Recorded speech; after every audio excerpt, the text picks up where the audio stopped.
sahabat-sahabatku dimanapun panjenengan berada, semoga panjenengan selalu sehat walafiat, dijauhkan dari segala macam musibah dan petaka.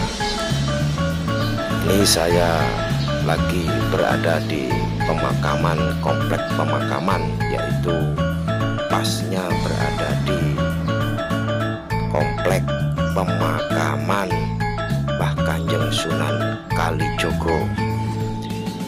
Sedulurku, ini saya menuju pemakaman Pangeran Aryo Penangsang. Jadi pemakaman ini di sebelahnya pemakaman Empu Supo. Jadi nggak jauh di sebelahnya sana, agak ke barat ada makamnya Empu Supo. Sebelahnya sini semuanya pemakaman para bangsawan yang berada di Demak Bintoro, sedulurku.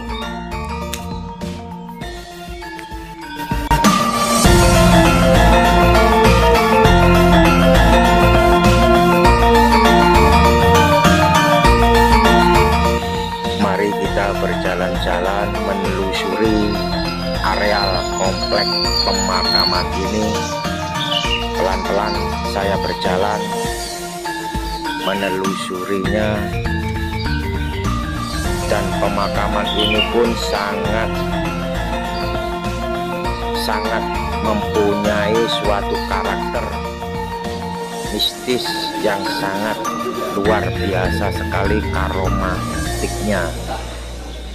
Saya bisa merasakan sesuatu energi yang sangat luar biasa sekali di areal pemakaman ini, dibumikan di makam di komplek ini, sedulurku.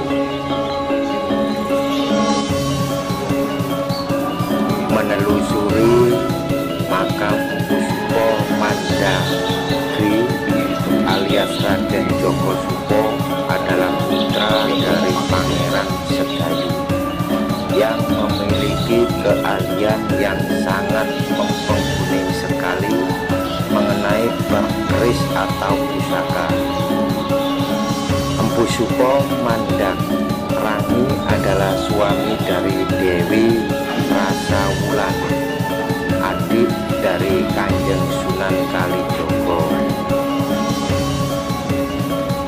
Dia adalah ahli keris Empu Supo pada masa Majapahit yang hidup di sekitar abad 15. Yang termasyhur antara lain adalah keris Nagasasra atau keris Nogososro.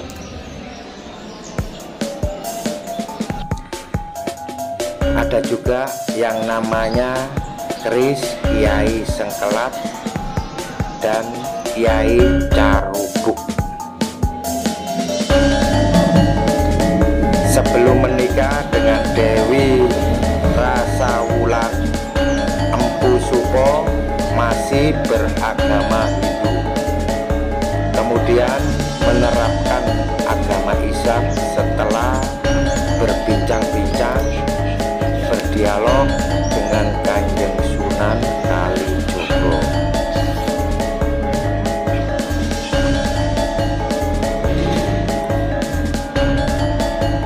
Pada suatu ketika Kanjeng Sunan Kalijogo meminta untuk dibuatkan keris sembelih atau pegangan lebay untuk menyembelih suatu hewan kambing. Calon besi yang ukurannya sebesar biji asam mengetahui besarnya calon besi tersebut, Empu Supo sedikit terkejut dan heran. Ia mengatakan besi ini bobotnya berat sekali Kanjeng Sunan, tak seimbang dengan besar wujudnya yang tidak yakin apakah cukup untuk dibuat bilah keris. Sunan Kalijogo tidak hanya sebesar biji asam Jawa, tetapi besarnya seperti gunung ampuh perkataan Sunan Kalijogo. Waktu itu juga besi menjelma sebesar gunung seketika itu, seperti ucapan Kanjeng Sunan Kalijogo. Dan batu hitam itu adalah tempat tapak tilasnya Empu Supo waktu penggemblengan pusakanya.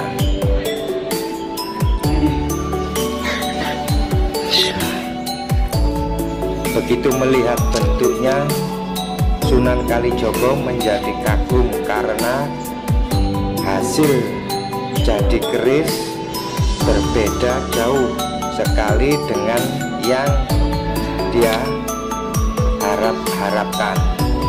Maksudnya semua kok lebih indah dan hasilnya sangat bagus sekali.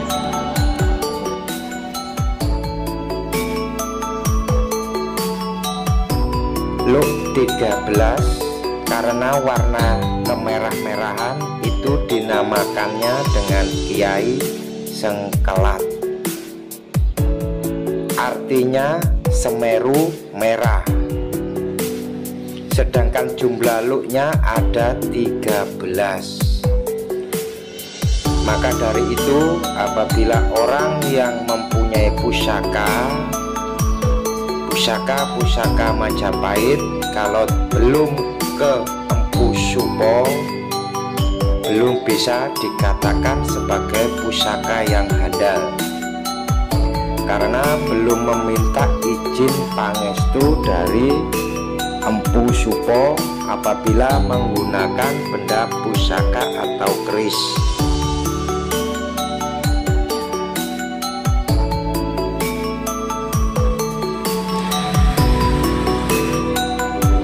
Kemudian dikasih lagi benda sebesar kemiri. Setelah dikerjakan jadilah sebilah mirip pedang sunduk atau golok. Begitu melihat keris yang dihasilkan, Sunan Kalijogo sangat senang dan dinamakan Kiai Carubut. Sunan Kalijogo yang pergi ke Cirebon melangkahkan kakinya bersama dengan rombongan lainnya menuju Sunan Gunung Jati. Dalam perjalanan ditemui beberapa santri dan prajurit yang sangat mengikuti langkah lakunya Kanjeng Sunan Kalijogo, termasuk Raden Jogo Supo, Ki Ageng Gati Malang, Syekh Nur Samsudin, dan Ki Ageng Bandar Bolang, mengikuti perjalanan Kanjeng Sunan Kalijogo ke Cirebon menemui Kanjeng Sunan Gunung Jati. Setelah melewati hutan yang bernama Alas Siroban atau Alas Roban, di situ ketemu sama Adipati Siraung yang belum mengetahui Kesultanan Demak. Dia tidak mengizinkan rombongan tersebut melalui wilayahnya, sehingga Sunan Kalijogo memutuskan bermalam di timur wilayah Siraung, bermalam di situ.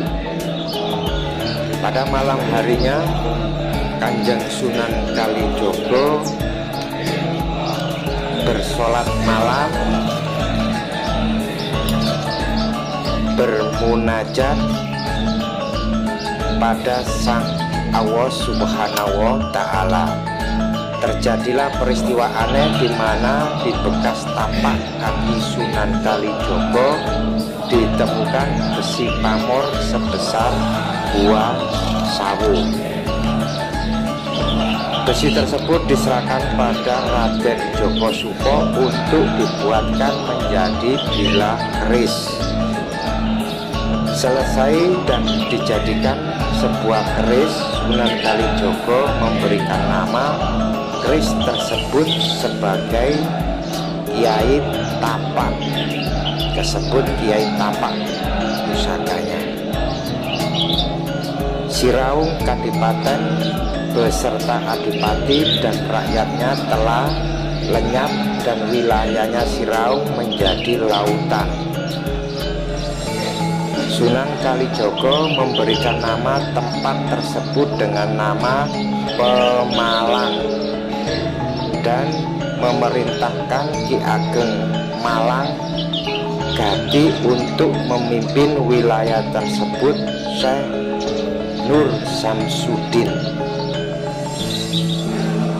Keris Luk 13 yang bernama Kiai Tapak diserahkan kepada Kiai Ageng Malang Gati. Penduduk Jepang pusaka masih berada di pendopo Kabupaten Pemalang. Namun setelah itu tidak lagi diketahui keberadaannya sampai detik ini. Sunan Kalijaga pun melanjutkan perjalanannya menuju ke Cirebon. Kembali lagi selepas menemui Sunan Gunung Jati, langsung ke Demak Bintoro.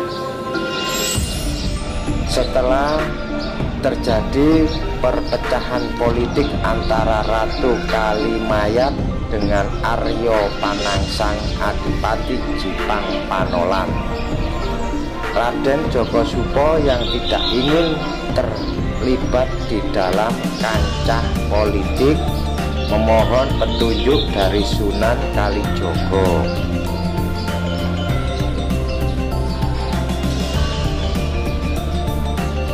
Di tempat yang baru tersebut, Empu Supa membuat keris yang diberi tulisan nama Dusun Sumyang Jimpe dalam aksara Jawa. Di dusun tersebut, Empu Supa membakar keris yang diberinya ornamen pada bagian gandik kanan kiri yang dalam pakem keris dikenal sebagai dapur utut, baik tanpa luk maupun yang bereluk.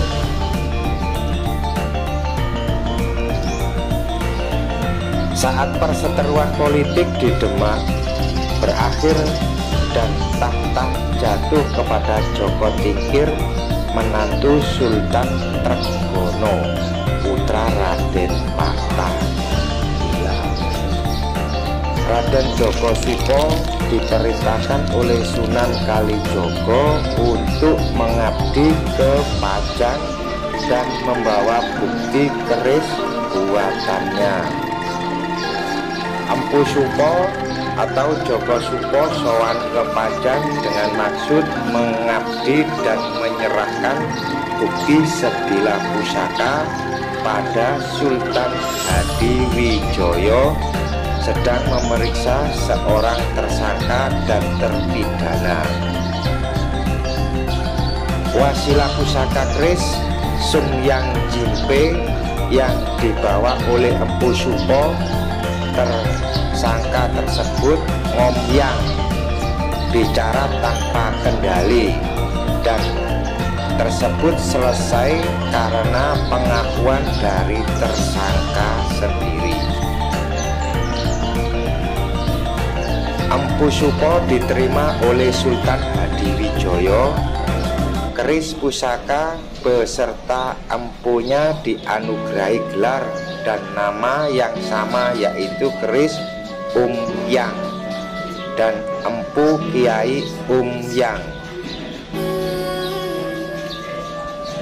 Terletak keberadaan makam Empu Supa pada di beberapa tempat, antara lain Gresik, ada Tuban, dan lain-lain di sekitar Pulau Jawa.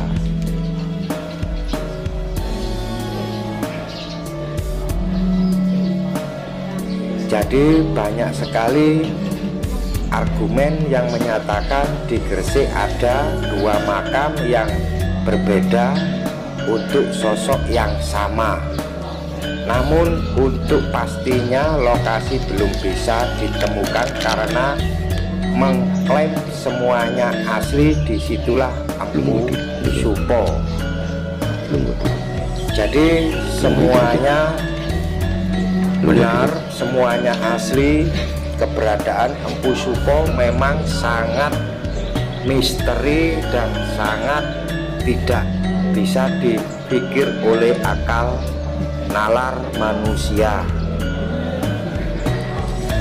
Dan semuanya ahli pusaka sering bertapa atau bermeditasi di makam Empu Supo untuk sebuah,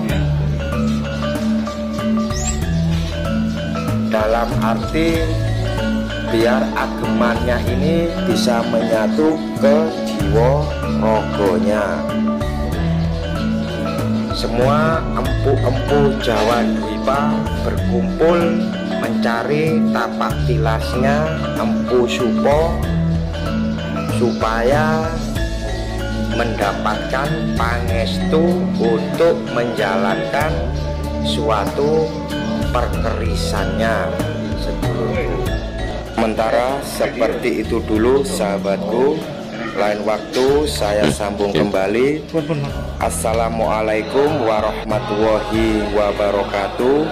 Salam budaya, salam rahayu rahayu.